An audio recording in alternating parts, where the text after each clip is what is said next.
अगली बड़ी खबर की ओर आपको लिए चलते हैं। अफ्रीका के साहेल इलाके के 3 देश माली, नाइजर और बुर्किना फासो इन दिनों काफ़ी सुर्खियों में हैं। दरअसल माली में अलगाववादियों और विद्रोही संगठनों के देशव्यापी हमलों के बाद इन तीनों देशों में हलचल तेज हो गई है। नाइजर ने तो हमलावर संगठनों के खिलाफ बड़ी कार्रवाई भी शुरू कर दी है। इन देशों में सरकारों और सरकारी आर्मी के समर्थन में बड़ी संख्या में रूसी सेना और रूसी निजी मिलिट्री कंपनियां तैनात हैं।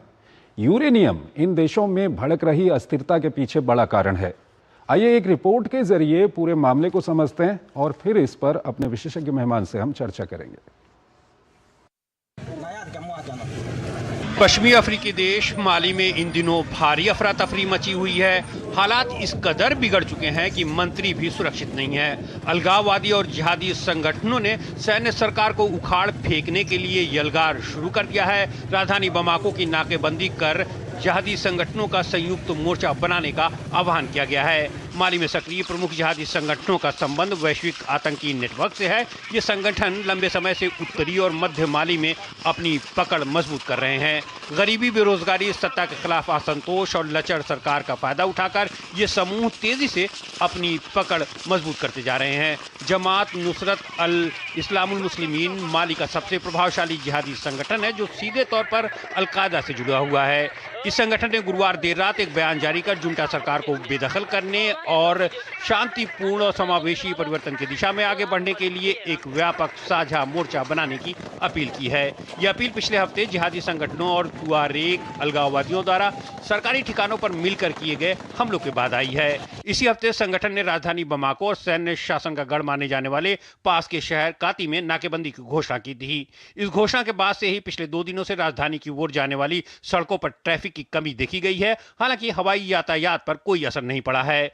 इस बीच नाइजर सरकार ने बुर्किना फासो और माली के साथ मिलकर इन जिहादी संगठनों के खिलाफ हवाई हमले शुरू कर दिए हैं। 25 अप्रैल को गाओ, मिनाका और कीदल में हुए आतंकी हमलों के खिलाफ जवाबी कार्रवाई की जा रही है। तुआरेग अलगाववादियों ने पिछले 15 सालों में सबसे बड़ा हमला करते हुए उत्तरीय क्षेत्र के किदाल शहर पर कब्जा कर लिया था और रक्षा मंत्री सादियो कैमारा की हत्या कर दी थी। साल 2012 से ये जिहादी संगठन माली में बेहद सक्रिय हैं। एक ओर आतंकवादी सरकार से लड़ते रहे हैं, तो दूसरी ओर उत्तरी माली के लोग एक अलग और आजाद देश बनाने के लिए संघर्ष कर रहे हैं। आजाद लिबरेशन फ्रंट यानी FLA इन्हीं अलगाववादियों की लड़ाई लड़ रहा है। 2012 के मार्च महीने में जब विद्रोह ने तेजी पकड़ी तो फ्रांस की सेना की मदद से उन्हें रोका गया। बाद में फ्रांस की सेना वहां से चली गई। इसका फायदा उठाते हुए सेना ने साल 2020 में पहली बार और फिर 2021 में तख्ता पलटकर सत्ता हथिया ली। फिलहाल आसिमी गोइता माली के राष्ट्रपति हैं। तख्ता पलट के बाद रूस का वैगनर ग्रुप आतंकियों के खिलाफ लड़ने में मदद के लिए पहुंचा, लेकिन जून 2025 में माली छोड़कर चला गया। अब इस काम को रूसी सेना अंजाम दे रही है। रक्षा मंत्री की हत्या से रूसी सेना की साख को भारी धचका लगा है। हालांकि क्रेमलिन ने साफ कर दिया है कि उसका माली छोड़कर जाने का कोई इरादा नहीं है और कट्टरपंथियों के खिलाफ लड़ाई जारी रहेगी। बढ़ती हिंसा सिर्फ माली के लिए नहीं बल्कि पूरे पश्चिम अफ्रीका के लिए खतरे की घंटी है। सुशील कुमार सिंघल हमारे साथ जुड़े हुए हैं। फॉर्मर सीनियर डिप्लोमेट हैं, विदेशी मामलों के जानकार हैं। उनसे हम जानेंगे। सिंघल साहब, ये माली में क्या कुछ चल रहा है, ये तो हमने रिपोर्ट दिखाई। हमारे दर्शकों की जानकारी के लिए हम जानना चाहेंगे कि ये जो साहेल का इलाका है और ये 3 जो महत्वपूर्ण देश हैं, यहाँ पर किस तरह से फ्रांस, यूरेनियम और रूस, ये सब किस तरह से हुआ है, ये थोड़ा हमारे दर्शकों को बता दीजिए। बात यह है कि ये साहिल का जो एरिया है, ये जो मिनरल रिसोर्सेज के लिए बहुत महत्वपूर्ण है। जैसा कि आपने यूरेनियम के बारे में बात की, वहाँ गोल्ड भी है और वहाँ पे जो वहाँ पे एक फ्रेंच कंपनी थी जिसको जो यूरेनियम की माइन उसके पास थी। लेकिन जब से यहाँ पर ये जो मिलिट्री जुंटा ने कब्जा किया है, उन्होंने जो है उसको नेशनलाइज कर दिया, कह करके कि भाई ये फ्रेंच जो है, क्योंकि ये फ्रेंच कॉलोनी रही है ये एरिया, तो ये हमने अपने जो कॉलोनियलिज्म है उसको हम खत्म कर रहे हैं। उससे उधर एक वो ईरान का भी एक एंगल आ गया है कि ईरान, ये खबरें आई हैं कि ईरान ने वहां पे सीक्रेटली एग्रीमेंट किए हुए हैं यूरेनियम के लिए। 2024-25 में खबर आई, जो कि एक अलार्म सब देशों के लिए हो गया। और वहां पे क्या है कि अल कैदा भी एक्टिव है इस एरिया में। तो जिहादिस्ट जो है वो मिल गए हैं। अब अलग जो FLA जैसा आपने अपनी रिपोर्ट में बताया, ये दोनों ग्रुप एक साथ आ गए हैं और उन्होंने अपनी टैक्टिक्स को बदल दिया है। वो टैक्टिक क्या थी कि पहले था कि वो डायरेक्ट अटैक कर रहे थे, और जो अब उन्होंने क्या किया है, बुर्किना, अभी जो आप जब जो उसकी माली की राजधानी है बोमाको, उसको उन्होंने क्या किया, घेर लिया, और उसको घेर करके उस डायरेक्ट अटैक नहीं किया है उन्होंने वहां पे, लेकिन घेर लिया है, इकोनॉमिक ब्लॉकेट कर दिया है उसका।